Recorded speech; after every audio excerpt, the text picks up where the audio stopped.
Welcome to Hoops Headspace, the podcast where mental health and sports intersect. I'm your host, Jada Rich. I'm your co-host Tay. For sure. So today we got my boy Hunter with us today. We're gonna talk about that mix of the psychological stuff, like the facts. Like we ain't coming to y'all with just me and Tay opinions today. We're gonna mix in some facts and bring y'all some true, deeper insight on that psychological side. But we're gonna give our guy Hunter a chance to introduce himself and just kind of give us your background, man. This your chance to talk your talk. So my name is Hunter Givens. I'm currently the managing editor and sports writer for the Southern Sentinel newspaper based out of Ripley, Mississippi. I've been doing that off and on for about 5 years now. Prior to that, I worked in several different mental health organizations. I was able to put my degree in psychology that I got from Blue Mountain Christian University to work. So I've been a CSS, that's a community support specialist. I've been a agent with Child Protective Services, and I did several different things with those job titles. So I'm just real thankful to be here. Thank y'all for having me. And I'm looking forward to being a part of a discussion that intersects two things that have impacted my life in a very real way. And we appreciate you coming on. And Jada, did you hear that? He went to Blue Mountain. He said he went He to Blue graduated. Mountain. He graduated. Correct, and the college is amazing. He was put on that track to set him up. You got it. Okay, but anyway, I want to know, man, what got you into the sports writing as far as a Sentinel? So what really got me into writing in the first place was just developing a love for sports kind of as I grew up. Now, I'll be honest, I wasn't no athlete. Like we were in the same sort of track when it came to school and everything. I wasn't dunking on nobody. I wasn't catching no touchdowns. I was a nerd pretty much. But I got to where like I was getting, my favorite teams. Like I loved Dallas Cowboys, Memphis Grizzlies, Atlanta Braves. And it got to a point where I was like, I want to consume every bit of content that I can find in regards to these teams, whether that's mock drafts, power rankings, game recaps, all these different things. And it got to a point where I could kind of emulate that somewhat. So I would actually try to do some of those things just as a hobby while I was getting my degree at Blue Mountain. And so as I went through college and I graduated and I got my first job with CPS, I still got that love for sports and I watch all the time and I'm still trying to keep that kind of writing thing sharp. And then did various positions and whatnot at different places. And then COVID happened and I got let go from where I was at that time. And then the Sentinel needed a sports writer. They put out a post and I was like, well, I don't have any official experience. I didn't go to school for journalism or anything like that, but I was like, I'll give it a shot. And here we are 5 years later. I've learned every day. That's one of my things. Like, it don't matter what you do or where you're at, you can learn every day about something. You don't know everything about anything. So I just kept on getting better and learning things, making mistakes and going through it. And where we're at today is just keeping on trying to shine a light on some of the great young athletes in Tippah County and just keeping on telling their stories. As you've done your job with the Sentinel and through your previous jobs, when it comes to kids and media and psychology, where does it exactly mix? Well, a big part of it, in my opinion, is first of all, you got to realize these are young athletes, but you got to remember that first part. They're young, they're kids. These are individuals that may be experiencing emotions for the first time, whether that may be grief, it may be the first time they're truly challenged at something rather than just coasting before they get to a team-based environment. They may have never been part of a team before. So they're learning just like anyone who is starting something for the first time. So seeing that journey, and it's part of like, I guess it would be more so where psychology and sociology and certain things like that would mix, because you get to see different environments that these kids are coming up in. Someone who is playing at Ripley may not have the same experiences as someone who's playing at Pine Grove or Blue Mountain or anywhere else. You have that factor, and then you have what kind of coaching are they receiving? Are they getting hard nosed, we're gonna run 30/80s, or are they getting more so like we're just gonna drill the fundamentals and stick to what we know? And like you have all these different factors that culminate in what you see on the court. So at any given time, so many of those factors can change, and then you get to see like, all right, how do these kids adapt to these new circumstances?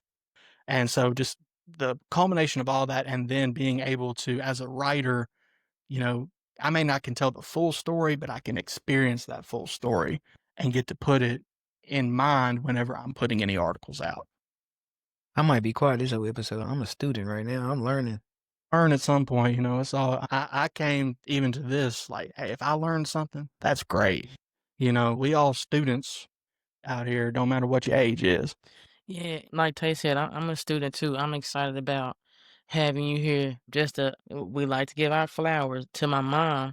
My mom was like, I'm loving what y'all doing. But again, it's our opinion. We ain't study what you did. You know what I'm saying? As much as we can tell it as regular people or as athletes that went through it and kind of express that, you can give, like I said, you bridging that true mental health gap. When do you feel like, per your psychological standpoint, kids start to experience pressure when it comes to athletics? Well, like from a competitive standpoint, it doesn't necessarily have to begin at sports. Competitive nature can really start whenever a child has something that they feel like or they're special at. And that competitive nature begins when they realize the perceived gains from being good at that thing. And also when someone else comes along and says, oh, I want to be better than you at that. And when they eventually may be better, you see those losses as well. And it's like you as a child are like, I don't like these negative emotions from losing. So I don't want to be a part of that. So that is the sort of the birth of competitive nature, regardless of what the thing is. It could be sports. It could be as simple as who's fastest on the playground or who does better on the test. It's just something that's, you get those just base, like, oh, well, he's faster than me and everybody's paying attention to him. I want that kind of attention. So I'm going to work to get faster. And it can be just that simple. And then as you go through life and you kind of get some more advanced concepts of team sports and all the things that come with that, those baseline sort of feelings, they still take hold from that early development that you had when you were younger. So when it comes to trying to mentally learn how to be a teammate, which is to like root for somebody else doing good too, and harnessing that competitive edge that you said we learn, like you said, we learn early on, are we like learning how to balance it? Like what we doing, you know what I'm saying? Well, and that is really something where coaching is such a vital aspect of how you develop not only your players, but your team as a whole, because you want competitiveness, competitiveness. We're gonna be enunciating here today. Uh, you want that in any of your players. If someone said, I'm cool with being second best, like you don't care for that kind of thing. You want to be the best in whatever you do.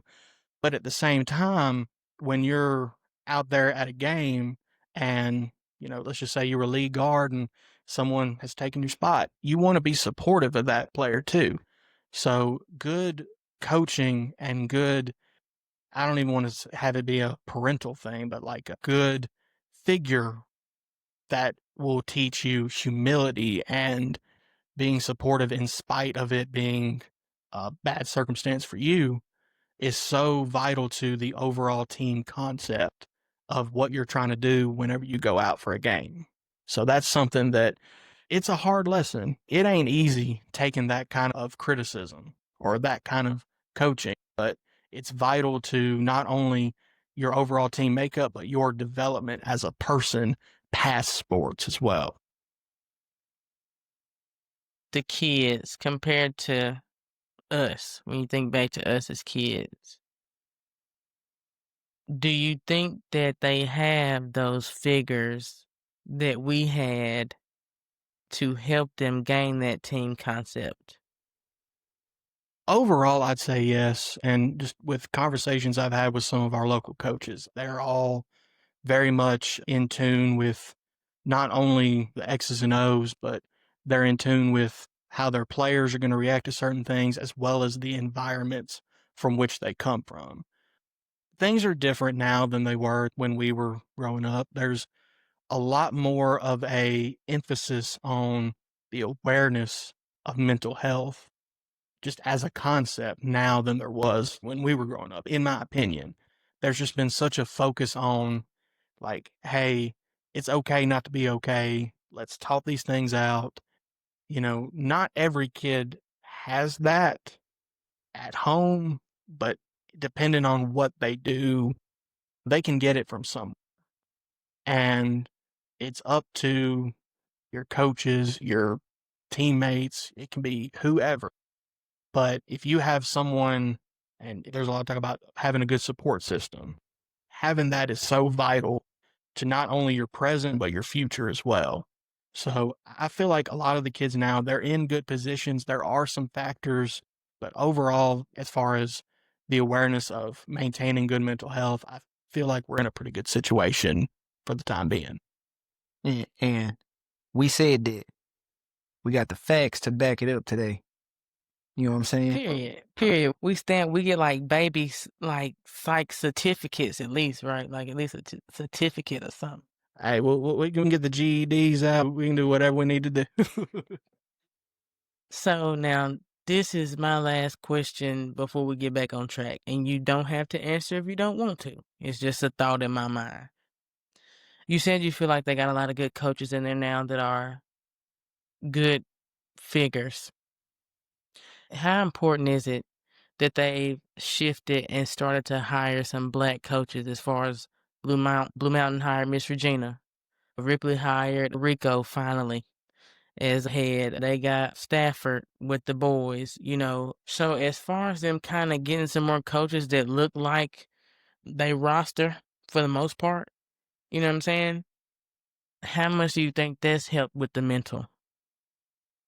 I think it's important to have someone in place, regardless of whether it's a coach, a teacher, that can understand particular struggles.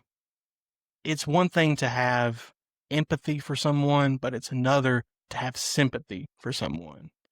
And so, whenever you're able to have that kind of a connection with someone, regardless of whether it's in sports or not, you're able to really cross some barriers and get into a point where you're allowing this young athlete to be the best they can be.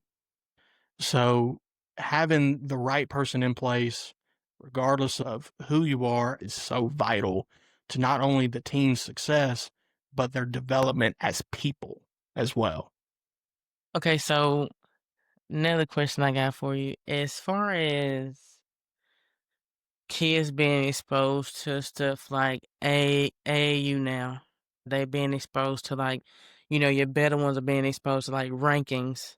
How much does that play a factor in your mind as far as like to the mental? Well, it's one of those things where you have to learn to be in a competitive environment at some point. You know, you can't just go and just play one on one, or you can't just shoot on a hoop by yourself all the time and then go to high school and expect to be on. You need to be in environments that challenge you. But at the same time, you don't want to constantly compare yourself to someone else when you're not going through what that person's going through as far as their own struggles or their own tribulations. While I understand wanting to pay attention to any kind of thing that's said about you if you're a ranked athlete in high school or if you're like aiming for a postseason award of some kind. Like, I understand the want to stay locked in on what your numbers are. But in that process, you kind of get away from, and you don't even really do it. It's more so subconsciously where it's like, oh, I'm so focused on this that I've completely tuned out to, hey, we got a playoff game coming up, and I'm more worried about can I get 30 rather than, oh, we're traveling to our first round playoff matchup, and I don't know anything about the other. I ain't watched no film or nothing. I'm just focused on me. And so you get that sort of clash of ideals that can be very counterproductive if you let it be. But you just got to keep on it, though. Just focus on what you need to do, and those things will come naturally. Do you feel like kids now focus so much on their rankings and all that becomes their main focus instead of their main end goal as a team more than compared to when we played and everything? Not as much as you would really think if you were to look at like the prominence of things like Ball is Life and like you see all these mixtapes and all that. You would think, oh, that's just how all kids are nowadays. But at least locally, there's very much still a mindset of stay on what you need to do because that is just, I don't know if it's just a thing for our area or what, but you don't have a whole lot of kids. Like, I kind of expected kids to be coming up to me and say, hey, how many points did I have? What was my stat line? I don't get that a whole lot. Yo, I tell you this from the mentality of me coaching and me. So, I played in Tippah County. I'm from Tippah County. We are God's gift to basketball when it comes to Mississippi. Northeast basketball is basketball when it comes to Mississippi. It's that simple. You can go back and check the stats. When it comes to all the playoffs, we're at least going. And that's a lot to say for a whole region. You know what I'm saying? It's like a understood, you know what I'm saying?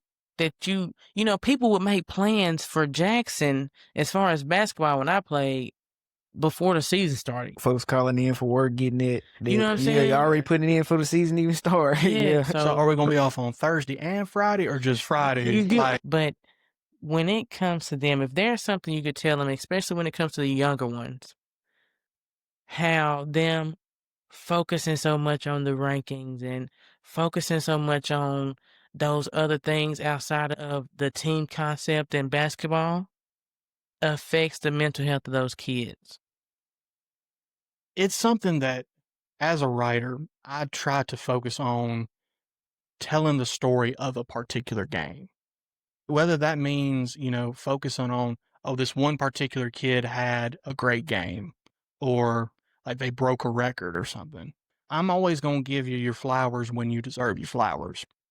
But just always keep in mind that we have a lot of tools as sports writers to tell our story of what happened. My objective is if someone wasn't here, I want to walk them through what happened. So, like, you have a lot of different things you can use to paint that picture. You got stats, you got post game coaches' comments. You can say, like, oh, well, there was a 9-0 run in the second quarter until such and such hit a three and that cut into the lead by however much. And you can paint a picture of what happened. Something that myself and I feel like a lot of the sports writers around this area do is we don't have to put kids down if they make mistakes in the game. We have the ability and we have the skill to paint a picture of the game that shines a light elsewhere. So let's just take an example. Let's say Mississippi State and Ole Miss are playing basketball. State's down 2, Josh Hubbard takes a 3, misses it, game over, right?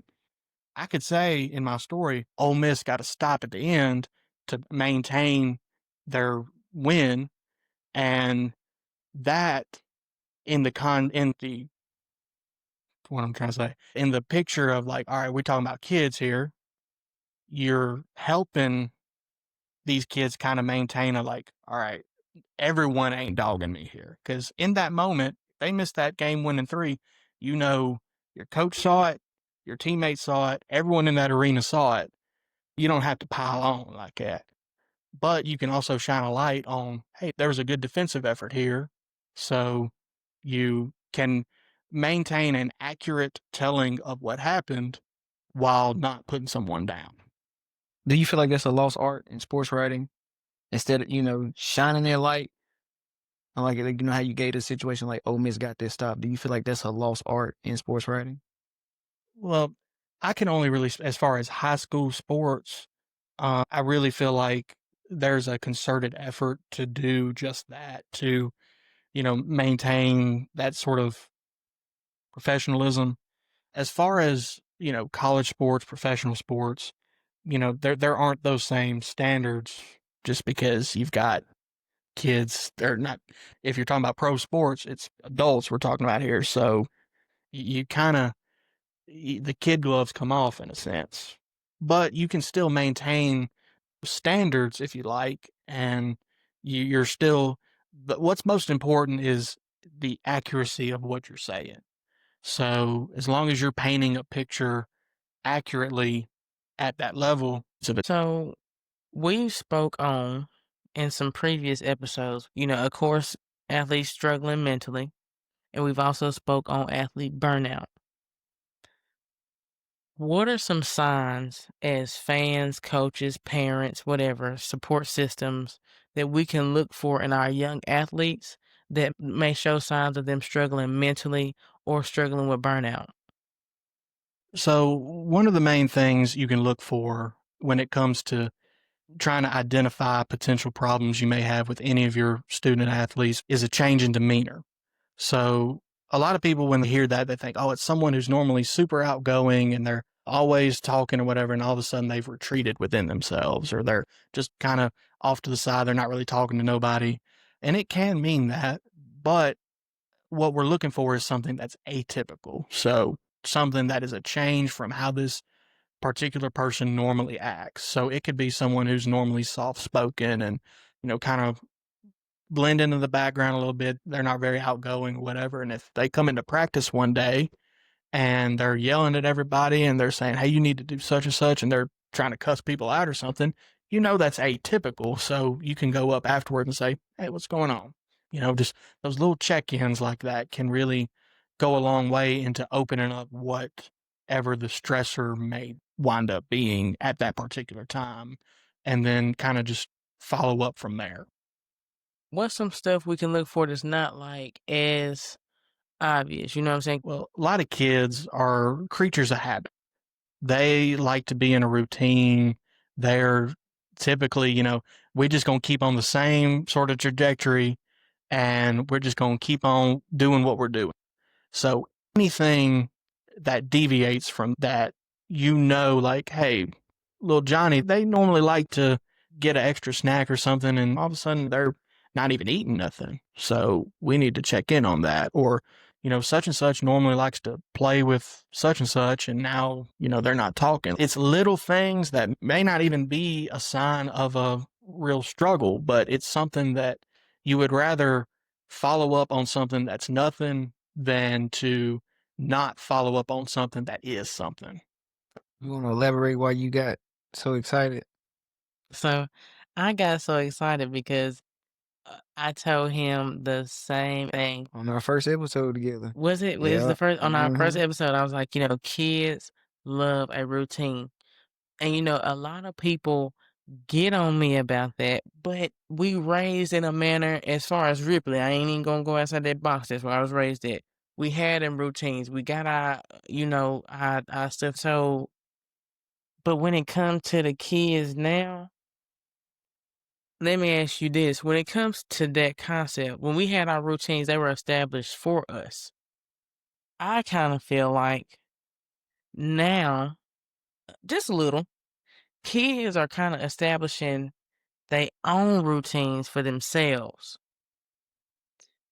Do you feel like that's a good thing or a bad thing? Or, I'm gonna let him answer it, then I want to answer it as a okay, parent. yeah, I'm coming at parents. For example, if little Johnny is 5 and little Johnny routine is he like to come in the house after school, get right on the tablet like kids do, bury their face in a bunch of videos that ain't educational, even deeper into stuff you don't even know what it is, or be on the video games till 12, 1 o'clock in the morning. That's little Johnny routine.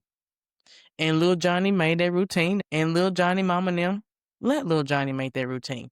Do you feel like it's better for us as those guardians to establish these routines and stop catering to these kids to a point where it's not beneficial for their future? So and it's something that I routinely kind of had to deal with at my time at CPS because I don't have any children. You know, I'd love kids someday, but I don't have any of my own. So I got the phrase, "Oh, you don't even have kids, so you wouldn't know what we're talking about here." Well, yes, I don't have kids, but I have been a kid. So I can go like, "Hey, you know, what you're doing here, like we need to change this up." So when talking about routines, I think one of the things as a coach, as a parent, one of the things that you need to have, even if it's not necessarily a routine, is a standard. You have a standard that needs to be met in whatever you do. Now, the things you do to earn that standard, you know, that may be like if you need whatever to get you to that point, ultimately you are the authority in the matter, being the parent or coach, whatever. But whatever gets you to that standard is what we are going to get you at. So it's more not necessarily being on a track, but being like in a place where, all right, we're going to do what we need to do to get you to this point. And whatever we got to do that is what we're going to do. You want me to answer it? Okay, got you. You run the question by me one more time.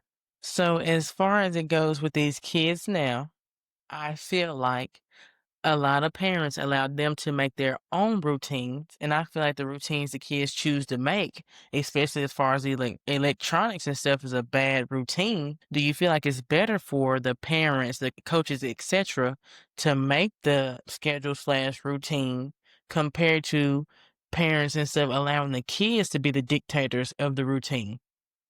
It's double-edged sword, especially for me. Obviously, I want Easton to handle business first, but at the same time, I want him to be able to stand on his own 2 feet when it comes to certain things. But I guess you can say I kind of have him on a routine now because he knows when he come home, okay, I'm gonna go in my room. If I got toys on the ground, I'm gonna pick him up, but he knows I gotta put my shoes up, all this, and then I can get, my phone and stuff. Okay, another question then. At what point do you feel like these electronics the parents let these kids run to is a detriment? It is and I know we'll get into it later with social media and whatnot, but a lot of these things are such a detriment to the development of these kids' social skills. The technology in of itself is a tool to access these things. So there are guidelines you need as far as technology. You don't need to be playing video games till 1 or 2 in the morning and expect to be productive the next day. But it's ultimately like the pathways which technology leads you to is where my main gripe with technology comes in.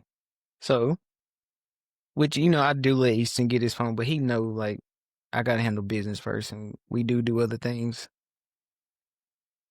I get what you're saying. It is a detriment for, like, their social skills, which I don't gotta worry about that with my son. He's very social. Too social for my liking.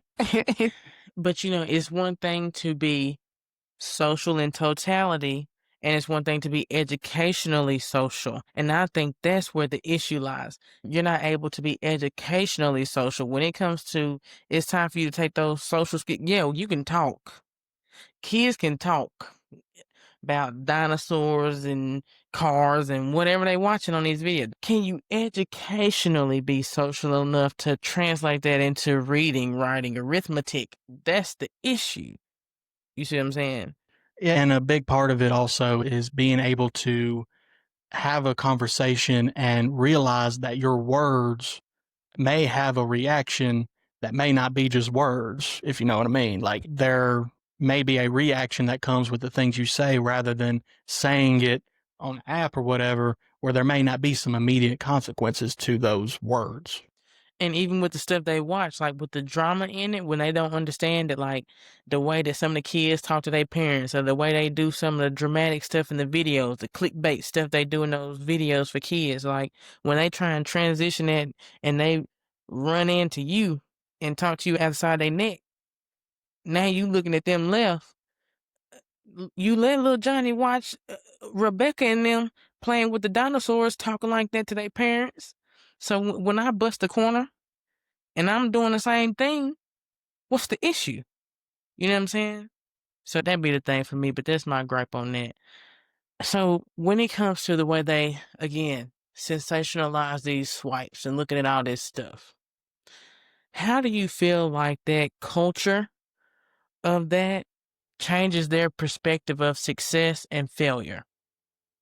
Just for full disclosure, I've never liked social media, but in its current form, I absolutely detest it. We have gotten to a point with the development of these algorithms and how things like Twitter, Facebook, I still call it Twitter, I mean, X, whatever, is one of those things that not only promotes negativity, it incentivizes it. It brings it to the top to where if you're wanting the most eyeballs, just be negative, be a hater, be all these things.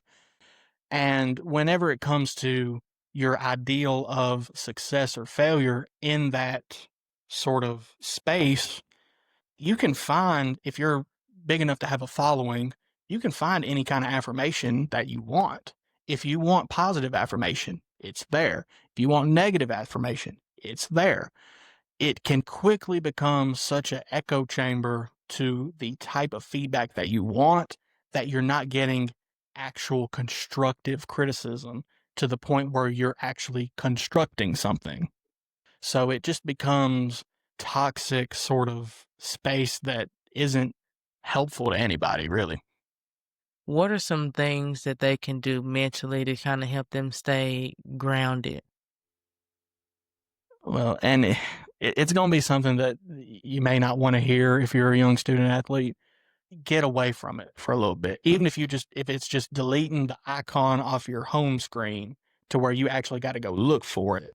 Have that little bit of a break to where you're just sitting back and you see reality for what it is rather than these people's perspectives of you. Because a lot of these people that are real big into the social media stuff have evolved to the point where they care more about what other people think about them rather than who they actually are. And so whenever you're to that point, reality becomes secondary. And you get to a point where it's like, what are you actually doing on a day-to-day basis to better yourself? Because it's clearly not anything of substance. Yeah, so like, yeah, because like at that point, you're not, as an athlete, you're not chasing that grind no more. You're not chasing becoming the best athlete. You chasing affirmations and likes through social media. I got asked a question. This has been a few months back, but I was talking with someone about, clips getting however many views, like 10,000, 50,000, 100,000. And they asked a question. I didn't really have a good answer. It was like, all right, if you're an athlete, would you rather have a clip of yours where you're dunking on someone, get 1 million views, or would you rather have a guaranteed scholarship? And I'm like, it used to be, I think you would have a pretty solid answer on that. Now, I don't know. Because some of these, I mean, not necessarily around our area as much, but just in general, I don't know what the gain of having that kind of a thing is. Like, okay, 1 million people saw you. Well, how's that going to help you with the rest of your life? What you going to do with that? Can you go buy something with that? Like, but a degree, a scholarship can to wherever, don't matter if it's a JUCO, D1, whatever, can help you out so much in life, and you would trade that for 15 minutes. I don't know the answer to that. I got a question for you. It's been sitting on my brain for me. In your field, we talk about having those dark moments and things like that. Have you ever had a moment like in your field where you self doubted yourself or anything like that? So in both fields, yes, but I'll go into specifics about my time at CPS because it was my first job out of college. That was where I interned at, was Child Protective Services. And you think that you are prepared to see some of the things that you may see in that field. Like you learn about it every day at school. You learn about like, all right, here's post-secondary traumatic stress. Here's these things that, you know, learn about to try to deal with. But then you actually go into some of these houses and you see these kids and the conditions that they're living in and what has been done to them. You get to a point where it's like, man, I don't know if I can take this. I don't know if seeing this kind of thing over and over every day is something that I can do, you know, and still have the ability to do my job, which is to ultimately protect these kids. So I'll be perfectly honest, I only lasted about 5 or 6 months in Child Protective Services. Even with my internship and everything that I thought was going to prepare me, I ultimately couldn't take seeing that kind of thing. And so for a long time, I was like, man, I failed at what I wanted to do. But the lessons I learned in that led me to different places. And while those aren't good memories that I had there, they were things that helped me throughout going through the various CSS jobs, even interviewing people, where it's like it helps develop empathy that you didn't think you were capable of giving someone that you don't know. And I wanna again, we about giving flowers. I wanna give flowers to you for doing that. And my soror, shout out to Quasia, she's still currently doing that, you know what I'm saying? So to even have the heart to do that. You have to have a heart of absolute, it's got to be gold and steel at the same time. You got to have the gold to be able to do something like that and the steel to not just break down when seeing some of these conditions. Because it is, people don't understand, and a lot of parents don't. Like, they're like, I would never imagine doing something like that to my baby. Well, it happens. These kids get abused, forgotten about, neglect. There was more neglect than you wouldn't even think of. Because when you think of CPS, it's someone physically doing something to the child. It's way more just the parent just saying, whatever, you're on your own. And it's just heartbreaking to see. And the people who are in that field deserve so much more than what they currently have when it comes to workload, the conditions that they are expected to enter, when it comes to compensation, just a myriad of things. They deserve so much more than what they currently have, and they deserve all the flowers in the world.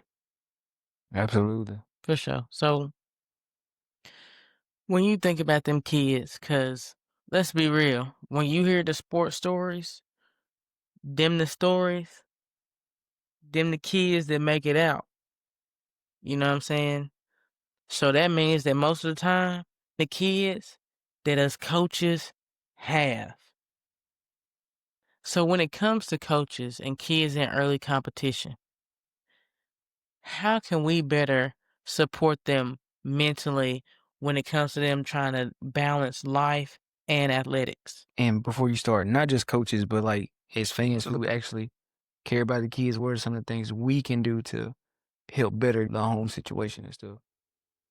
Well, for one thing, just understanding that you may think you know the circumstances behind someone's situation, but the only way for you to truly know something is to be there. So have some, whether you're a coach, fan, whatever, have some unconditional empathy. Empathy is one of the things that is the bedrock of who I am as a person. Everything I have done, whether it's going into mental health, because I wanted to be a therapist, and that's something that it's just talking to people and having that understanding. And empathy can go a long way in maybe not solving this person's problems, but at least letting them be seen and letting them be heard. So that's something anybody can do.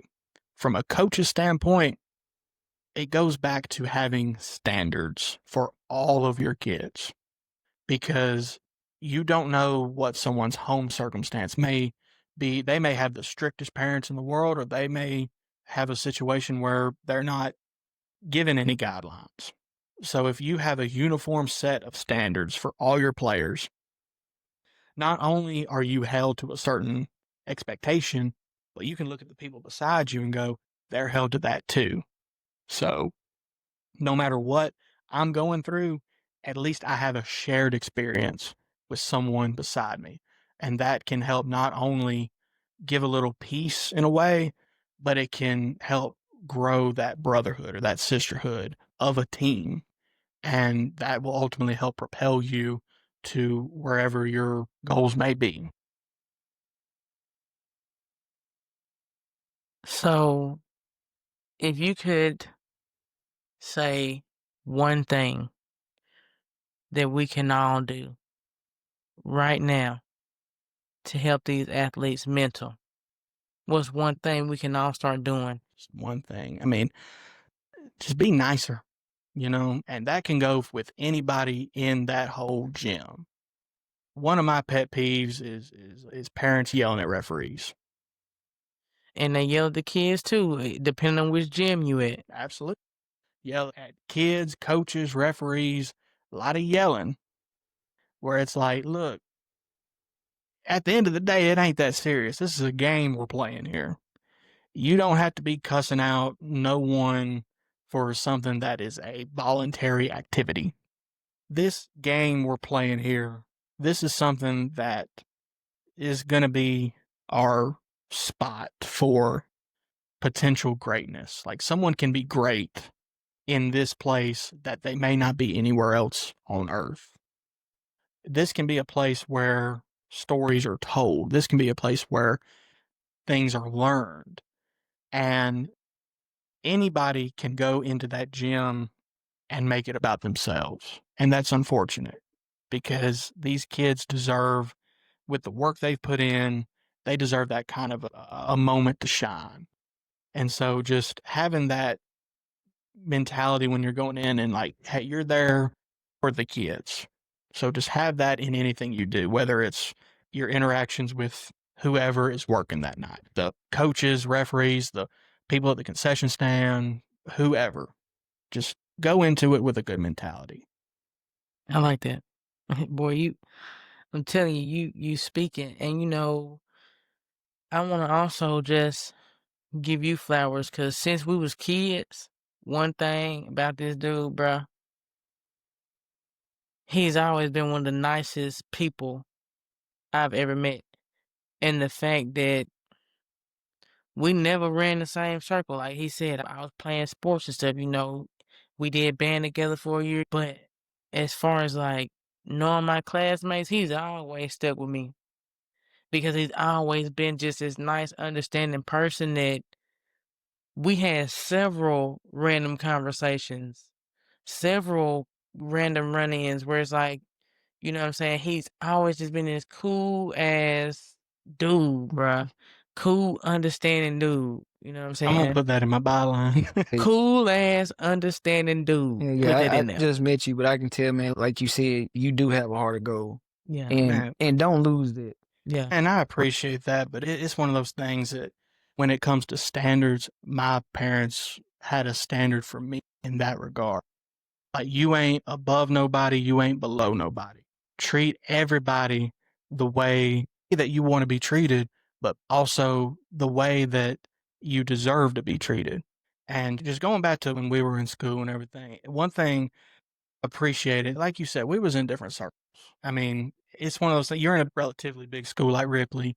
When you're doing your own thing, it's easy to get away from certain folks. But one thing I always appreciated was that you were willing to speak your mind when it came to things like standing up for other people. And that was something that I had to learn how to appreciate. Because at first, you know me, when we were little, I wouldn't say nothing to nobody. Then I'm sitting here getting us all in trouble because I'm doing this, then the third. Sound about right? And just, just I wouldn't like, I was like, oh, if I get in trouble, like that's the end of the world right there. and you would be willing to stand up for not only yourself, but for the people around you, no matter what the consequence may have been. And I didn't appreciate that at the time. As I grew up and as I saw like how that can impact the people around you, I grew such an appreciation for that, that was like, something that I aspired to be. Where it's like, man, if I can do that for someone else, I can go home and look at myself in the mirror and say, I was able to be that for someone. So I got to give you your flowers as well. I appreciate that, my guy. I appreciate that. And like I said, we just met, but you've been real nice to me so far and everything. So I appreciate y'all's hospitality and everything. Yeah, that's the yin to And my so- yang right so there. it's- We appreciate you coming through, like we really do. Yeah. Cause like I said, we brought the facts for y'all. Yeah, so My that boy way, Hunter got him. and that way you can't say we just come with no opinions. We coming to you straight with the bottom line. You know what I'm saying? But to wrap us up, I got one more question for you. What's one thing you would love to see when it comes to athletic culture for young kids? Just an understanding that everyone is different. And that can go for a team building aspect as well as a mental aspect and understanding where kids come from. So when you got different kids, like they may develop different skills. It's just like, all right, if you're a post player, you ain't going to be shooting 30, 50 threes in a season or whatever. You have a role and we're going to develop you in this role. And then when it comes to your mentals, it's like, all right, here's who you are. This isn't who you're going to wind up being. You can develop into something great, whether that's helping the people around you or making something that can benefit people or just being someone that helps others. And it's just one of those things that if you can go into whatever competition, practice with the mentality of let's build something great together, and you have that shared mentality, it can help you not only develop into a great player, a great coach, but a great person. I want to give you the opportunity to say your farewells. If you got something you want us to know, want the people to know as far as what you doing and what you got going on, this your farewell moment to talk that talk. You can let them know that you him when it comes to You know what I'm sports saying? writing. You Hey, know what I'm saying? This Get is it your off. farewell talk. Yeah, get that off. Get moment. that off. Well, just in conclusion, I'm just grateful to be able to be somewhere that, I mean, it was like two of my things that intersect on a day-to-day basis, having a platform to talk about it. I mean, this is something that I've never done, but I am so grateful for the opportunity to be here and everything. And just in closing, just for anyone out there listening, just go see the good in the world, because I know it is so easy to turn on your local cable news or whatever news you may listen to and get all the negativity you can stomach. You see all the crime, all the things going on. Just go outside and see the good in the world, because it is still there, no matter how dark things may seem. And you can find so many stories like that wherever you go. If you go to a gym or you go to the football field, you can see not only every time they have a game, but you can see the future, the potential future of what your local community may look like. Because there's so many of these young athletes that go to seminars and career development classes. You come away thinking, man, we are going to be okay if this person sticks around. And wherever they go in life, they're going to positively impact the people around them because they had the support of the people here. Hey, we thank you for coming.